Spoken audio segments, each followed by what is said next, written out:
Mencari kambing untuk bayar dam dan korban. Alkisahnya, satu hari kita orang pergi cari kambing untuk buat ibadah korban ataupun untuk bayar dam. Yang mana jika kita gunakan khidmat tabung haji, mahal lah kosnya. Kalau kita cari sendiri, lebih murah lah, 200-300 rial sahaja seekor kambing. Boleh pilih pelbagai saiz.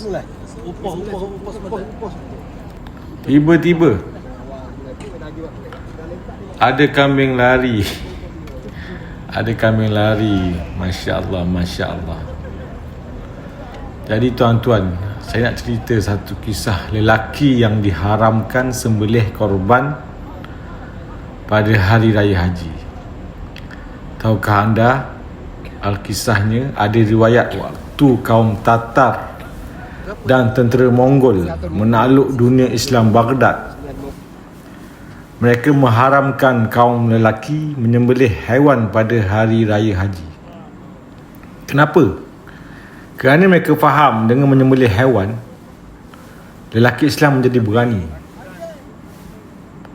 Jadi bab korban ni, jika tak berani nak sembelih, kita beranikan diri tengok orang sembelih binatang korban. Beranikan diri tengok darah mengalir. Sunnah Nabi lepas solat raya, baginda sembelih sendiri binatang korban.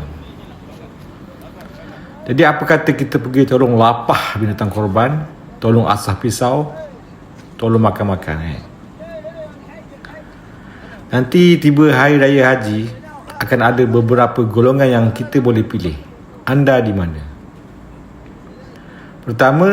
Golongan pertama, dia sembelih sendiri, tengok darah keluar dari pisau sembelih, dan sendiri dia agihkan daging korban. Ini paling sunnah. Alhamdulillah.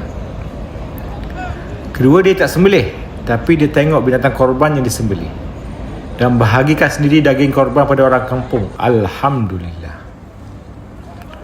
Ketiga, dia korban luar negara, katanya lebih murah. Ada juga kisah kena scam. Kalau mampu, buatlah kampung sendiri, lebih afdal dan menepati sunnah. Tapi jika duit ada sikit sahaja dan nak murah, buat tempat lain pun boleh. Ukur baju badan sendiri, buat setakat mampu. Keempat, langsung tak sertai korban.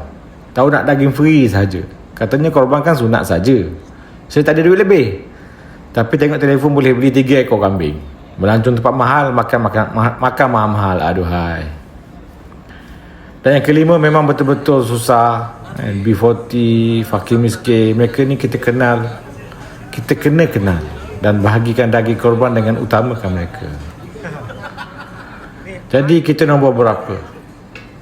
Renung-renungkan dan selamat berkorban. Woha. Ni kawan, ni unta. Ni unta. Oh, unta. Unta.